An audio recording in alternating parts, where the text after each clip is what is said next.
Today we're going to do an interview with Pat Hedenberg about her husband, Fred. And we'll start by, Pat, if you could give us your bio and about yourself, and then we'll talk about how you met Fred. Okay, you want to know how I met Fred. We both worked on a newspaper in Rhode Island, the Patuxent Valley Daily Times, published 6 days a week. You were both living down there? Yes, I'm originally from Rhode Island, from Warwick.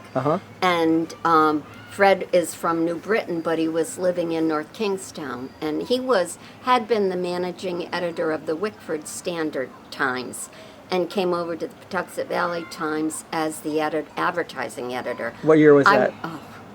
In the late 60s. Okay. And my first job after school, after college, and I was the proofreader at that point. So I found all the typos and necessary. And that's back in the old days, before computers, and you had someone to do spell check or anything else. It took someone's. So it was an interesting time because it was one of the old-fashioned newspapers. They don't exist anymore like that. Not anymore. So that was how we met, and moved on from there. So how long did you live down there before you came to Putnam?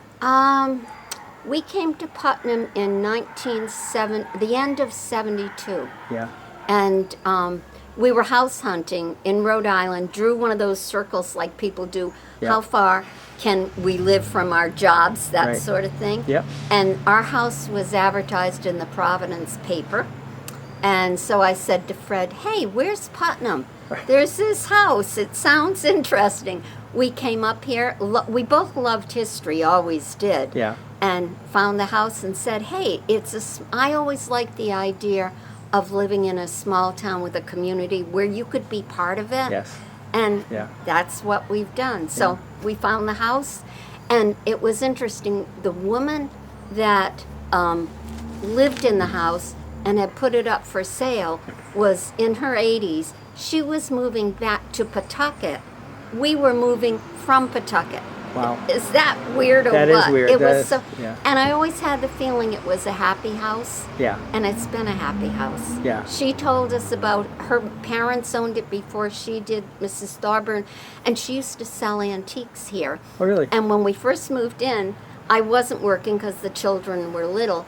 And I'd get knocks on the door, people saying, are you open today to sell antiques? And I would be like, no, I'm looking for antiques to furnish it. Right. We came from a 4-room apartment to this house, and I needed furniture. So it was fun. It was fun getting to know the neighbors and living in the community. And how did you, what was Fred doing at the time when you moved up here? When did you change, when did he get out of the newspaper business? Actually, he started his own advertising business, and he had it was The Source when it was in Putnam, and he had it actually in Providence, and so did a lot of advertising work with some of the big companies there, but he was always dabbling in radio. Right. I mean, he started, when he lived in Wickford and North Kingstown, he worked for WLKW, and so I'd have to look up all the different stations, but he worked part-time in radio, and then he had his advertising agency. He had a great radio voice. Yeah, he did. He really did. Perfect for that. And that was how he started. And then when he came here, he still commuted to Providence. When you first came to town, what was your immersion like in Putnam? Let's see. How'd you find Putnam? How'd you make Putnam a home? How did I make it home? Hometown. I think by actually joining, because as I said, we had 2 little children, I started going to the library. They used to have a children's program. And neither of my kids were in school when we first moved here, but Matthew started within a year or so. And so then you get involved with the school system, with PTO, and the library had the after-school program, and that was how I met people from the hospital that took their children there. Right. And then before you know it, they say, hey, how would you like a part-time job? 8 hours, 1 day a week. And I'm thinking, that's perfect. Yeah. That's my pin money. Right. You know? And before you know it, it's 16, 24, 32, 40, and you're working full-time for the next 40 years. Wow. So when Fred first got involved with the town, what was his first step? Was it into the historical society, or was it into radio, or a little I'm bit of this and Trying that? to remember back, I would believe it would be the Historical Society. We met because that was around 76 when everything was the bicentennial Right. for the next few years. And I used to do handcrafts and went to craft shows every weekend. I was somewhere selling handcrafts. And so as I said, we both loved history. And Bob Miller came to the house, spoke about the Aspenok Historical Society. And at that time frame, Aspenok used to have a monthly program. Oh yeah. So, oh yeah. Yeah. And then they formed a group called Annex. Are you familiar No. with that? Nope. Annex was made up of the 10 town historical societies. Oh yeah. And we used to meet at the college, QV, and usually, maybe every other month, quarterly, something like that, we would have meetings, and each town would put a program on and talk about what was their town's history.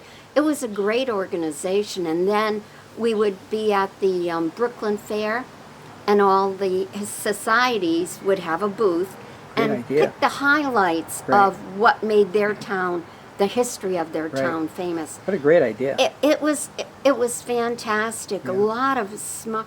Maggie Weaver would know about that still. So if you want the history on Annex, Yeah, I'll have to ask her. Yeah, it was a great group. When we met for several years, they would do programs on how to write your own oral history. Yeah. And so the community members could come to those programs and learn how to do your own oral history, or how to go about finding out something about your town, or who to talk to Yeah. about history. It was good idea. So if he got involved first, you guys got involved in the historical society. That must have helped you branch into other parts of Putnam. Oh, another thing that learning the history of the town of Putnam, the Aspenok Society would do twice a year maybe. We used to have trips to where we'd invite the public to go to the Lowell Mills. Uh-huh. So people that perhaps elderly didn't have their own transportation or were a little nervous about driving that far Right. could still get an opportunity Right. to go out and learn new things. Right. Or they would even do driving tours around Putnam, so you'd know the history of the early settlers here. Putnam Heights, Yeah. West Putnam. I did one with Bob Miller once. It was fascinating. Wasn't it? You That- learned so much. Yes. It's like you wanted to be a sponge because you couldn't Yes. remember Yeah. everything he'd tell you. Yeah, But it was fascinating. He was great. There's a lot of great So- history here. Just Yep. like now Bill Pearsall did the walking tour, Right. which was well attended, and just you walk by these places and wouldn't know the history until he Exactly, till pass it someone on. tells you. Those walking tours are terrific. Yes. It's a good way to learn about your town. Yeah, really, really great stuff. So, how did Fred get involved in the radio and then politics and other parts Well, he was head of the Chamber of Commerce at one point. Right. And also the American Red Cross. We used to have, the Red Cross had their own office upstairs over Bradley Theater. That's where Fred had Right. his business. So he just kept dabbling. I can remember I'll tell you something funny. I'm sure no one would remember this. When we first moved here, he took an idea from Providence called Dial a Joke. And he had a phone line installed, and people could call up and get a joke of the day. It Really? was just, for fun. pre-internet, because that would be a hit on the internet. Oh yeah, yes. pre-internet. And it was just something he had heard from somebody Right. else in Providence and said, hey, that's an upbeat, fun thing to Sure. do. It's just a phone line. Isn't What a great costing. idea. All just something uplifting that was Yeah, fun. yeah. I've forgotten about that. That's novel. That's really novel. We Wow. also, I'd forgotten, we had an art gallery and a handcraft shop in East Killingly. Really? Called The Latch String. when we first moved here. Yeah, that was another way we met local people. Well, you meet a lot of people in a store like that. Because we used to do custom framing, and there wasn't anyone in town at the time that did it. So, and like I said, it was back in the late 70s when everyone was looking for handcrafts. And so we would look for local residents, and we'd put their stuff in our shop and sell it. I ran that. I'd forgotten. Wow. You're bringing back See? old memories. I'm glad. Mike. Take a walk down memory lane. Always fun. Yeah. And how did you get involved in the radio station? With WINY,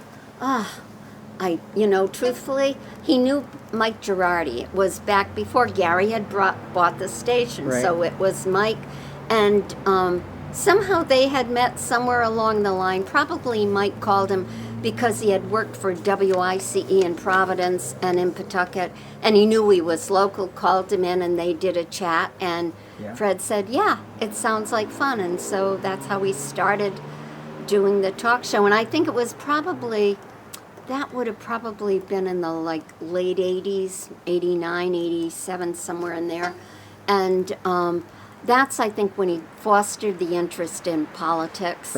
Because being on the air where you're always talking with what's going on in the world today, you'd say, hey, I want to make a difference. So. How long was he there? At WINY? Truthfully, I'm not sure. A long time. Yeah. Several years. And he hosted the talk show in the morning? Yep. Yeah, he did the talk show. Which is still so popular. Yeah. Oh, yeah. He loved the talk show. He had a lot of fun. I can see it right up his alley. Yeah, He's the perfect host. Yeah, he enjoyed even the people that he didn't agree with, And he had some great people that came on the air. I know when he was in Providence, he met I forget her first name, Kubler-Ross. Oh, yeah, Elizabeth Kubler-Ross, yes. Yes, very famous. Elizabeth, who was famous. Yeah. He had her on his talk show in Providence. Right. And that was when he got involved with bringing hospice to Northeast Connecticut. Really? Because he had her, he met her, he believed in hospice. Yep. He went down there, in Brantford is their great big main headquarters. It's like a 3-story building. He went there with her. So we did a lot of cross-training and said, hey, Day Kimball Hospital, you need to do this. She's a very famous author on death and dying. Yeah. Oh, yeah. I read it in grad school. Wow. Yeah. So that was how hospice came to Northeast Connecticut. Wow, amazing. Wow. Yeah. What a biography. Yeah. And so then if he got segued into politics, what was his first venture? Well, he ran for state rep, and he didn't make it, but he enjoyed the run. Yeah. And he met he interacted, I think, with a lot of the politicians at the time frame. Yeah. That was back when Connecticut was really just getting into state tax, the income tax and everything here. And what always bothered Fred is, as far as the state went, that Northeast Connecticut was the forgotten quarter. Still is, I think. I know. I agree with you. It still is, because for some reason, all the money is on the western half of the state. And isn't that what politics chases, no matter what? Yes. Doesn't matter the party line, that's where it goes. Who were some of the politicians that were well known at his... Oh, Rowland, Governor Rowland. Yes, Governor Rowland, when he first ran. Boy, you catch me without time to do my homework. Yeah, that's okay. It's everyone that in the 80s and 90s that Courtney was around then. Oh, yeah? There was another one from... very active from Southeast Connecticut. Lived down Groton Mystic Way, but I've forgotten his name. Yeah. Fred would have known. I'm sorry he's not here to tell you. That's okay. You're stuck with me. Yeah. And so then after he ran for state rep, he decided to... Oh, he went into local town politics. And I think maybe that came because of the being involved with school. Right. With and the Historical Society, because you meet so many cross-reference people. You want to do something to help your town. You want to get involved. And he ran for selectman, and he did that for 20 years. 20 years. That's a long stretch. Not many people can say they've been a selectman for 20 years. No, but he enjoyed it. Yeah, but it's a tribute to his popularity and decisiveness. help? Fred was, I mean, he was a registered Republican. He ran under the Republican ticket. But he was more, I think he was open, and he had friends on both sides. Right. You know, Well, I mean, he and Danny Rivero. Right. Danny was the mayor, and they used to have some terrible arguments. But then they'd walk away, and they were fine. Right. It was politics, Right. and when you're not at the table, it's gone. You're friends. Sure.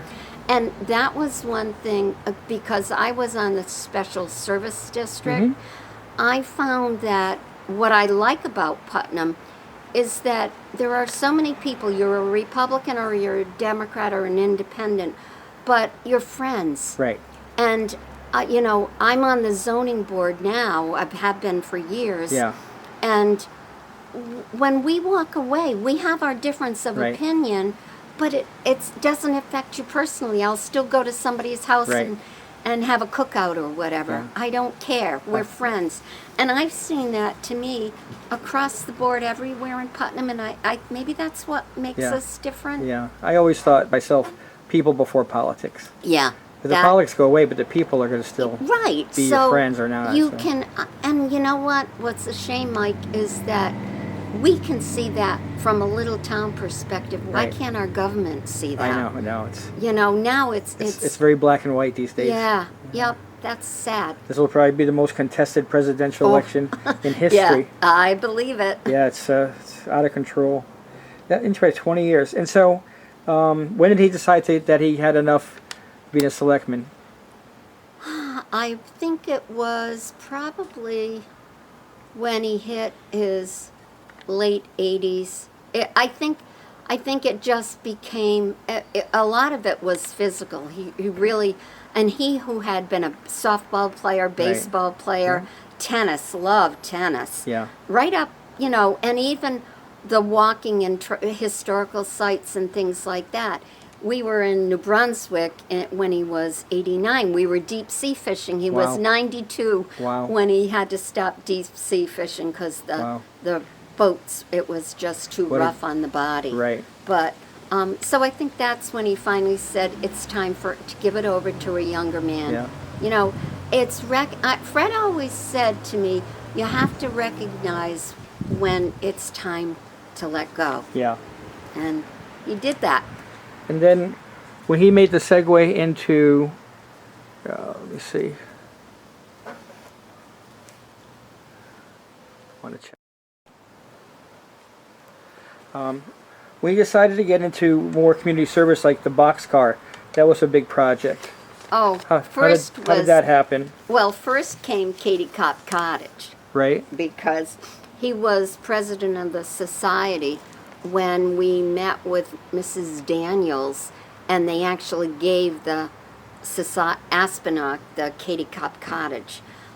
So we were, of course, we had no money at all at that point, the society. I mean, just dues. There was nothing we were really selling that would make any money that you could Right. afford to fix it up.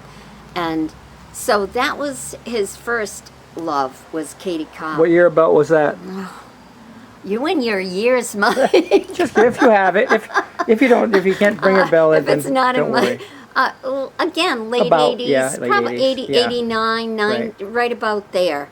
And that was when he and Ruth Flagg then became president of the Historical Society, and she and Fred were great buddies. Yeah. And that was when she started talking about her teacher, Gertrude Chandler Warner. Yeah. And got Fred interested in her history, in Gertrude's history, in the boxcar. So they started saying, okay, where can we get a boxcar and set it up as a museum? Because that seemed to be, if we could get it in downtown Putnam, then people could come, and it would be easier to do that project than to rehab the whole house Right. out in East Putnam. And so Fred collaborated, and Ruth, and they went out to the railroad company on the other side of the river Yeah. and found a boxcar and brought it here. Wow. And I know all that's documented down at the boxcar. We've got the actual photos Right. when it came. And did it look bad or did it look bad? What a project. There was nothing but a frame, really. Right. The wood was completely rotted. Right. But, Fred went on the air and spoke about it, and before you know it, people were saying, well, I can give you wood, or I can give you some money that you can purchase this, that, and it was all local people. Again, because it's a great community. The generosity of this town is always at the top. It's always, and it's been forever. All the years I've been here, if there's a need, somebody steps up. Yes. When we first had finished the boxcar, and we were down there sweeping and trying to set up, the New York Times actually did an article, and it was like, oh, we've got to get this cleaned and looking good. Yeah. Wow, we're in the New York Times. Big deal. It is. It was a big deal. But anyway, we didn't have the sign. We had the sign, but we didn't have anyone to help put the posts in. And it was early morning, and I called WINY and said, hey, help, Gary, can you help us? Dick Loomis got some guys and came over, and they dug the holes and put our sign to get it, like, at that time. We needed it before the reporters got there with the photos. They did it, Wow. and it's continued. I mean, we just rehabbed it, and like Spiral, the International Foundation, giving us the money, and then Rawson giving us the rocks. It's like and Putnam Such generosity Foundation. They did the heat cooling unit. So it's still going on and on and on. It's amazing. Yeah. And so how long has the boxcar been there? How many years now? 20 years now. Wow. Yeah. It was 2004 when we opened, so, and it took us, a good year or so before we got it. And any celebration of the 20-year? We're planning on it. Yeah. It'll be for this coming spring. Yeah. Yep, Good timing. 2025 we'll do it. Should- Because of the foundation this year with the rock bed, we would have probably done it this spring. But we're hoping our next big project is the gazebo. Right.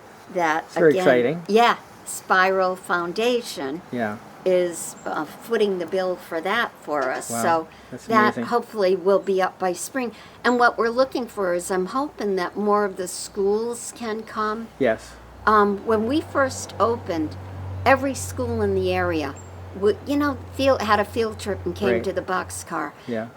But since then, in the last 20 years, the schools don't own their own buses. Right. And they don't have the funding to organize that. So I know we've been trying to work on ways that we can get busing for the kids so that they can come and see their local history. Right. Because we've had people all summer long, I've had people call me and say, I'm coming in from California, I'm coming in from Texas or Georgia. Could you open up during the week for my family? Yeah. Because we're reading the Boxcar Children. I had a woman a couple weeks ago call me from New York City, right outside of the city. Yep. She teaches Japanese students English, and they use the Boxcar series for the children to teach them, because she said Gertrude Warner had such a way of teaching kindness and generosity, and that hasn't changed. And we want the children, if they're going to learn English, to learn that. Yeah. I was so impressed. I thought, wow. That's a great story. Isn't that? Yeah. And I've got a million of those.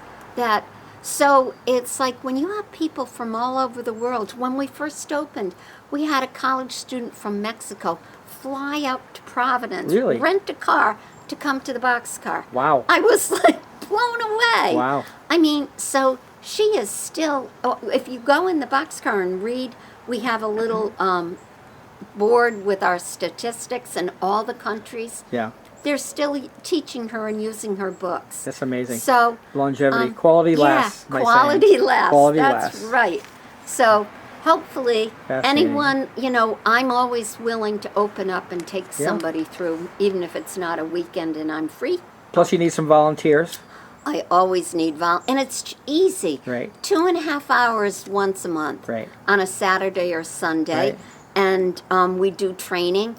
And everything that you would need to know about Gertrude is in there. Right. And what I found with some of the volunteers is they knew nothing when they started, and now they come in and they start reading the history of Putnam because that info is there too. Right. And they read about Gertrude and her, I mean, she was involved with the Red Cross, the churches, all local people, anyone that she could help, same kind of thing. Yeah. And she lived, you know, you could almost throw a rock and hit her house. From here? From here. Yeah, right, Yeah, right around yep. the corner. And you know what I'm sad about, Mike, is that she was still alive when we moved here. Yeah. And I didn't know her. Didn't know. Nope, didn't know. Wow. So. That would have been nice. Yeah, but Yeah. we're trying to make up for it Yeah, now. well, I say her legacy lives on. Yeah, yep. So, let me ask you a question. How do you think Fred would like to have been remembered with all his legacy as extensive as it was and his many contributions to Putnam? You know, What would he like to best? Boy, I would think for bringing the boxcar, making a difference in the community that he Yeah. really loved Right. Putnam. He loved living here and he loved history, and that the history of Gertrude Warner and the boxcar will live on long after Yeah. he's gone. Yeah. Yeah, I think that would be a it. great testament. Well, I think he's made his mark. I think he's a valuable piece of Putnam history. You both, your family, you and he both, because you shared it together. But I think it's a fantastic legacy to have, and I think he's definitely was a Mr. Putnam kind of guy. Yeah, yep, it was his adopted town. I mean, Yeah. he was born in Connecticut, New Britain, so he came back to his Yes. state roots, I guess you could say. And yeah, yep. Is there anything else you want to add as we wrap up? No, I can't think of anything, but thank you. Thank you for remembering him. Well, that's now everybody else can too. Yeah, So this yeah. will go on the Aspenach YouTube site, and will be there forever for people Wow. to Yeah. share your history of such a great man. Wow, thank you. You're welcome. Thanks, Pat. Yep.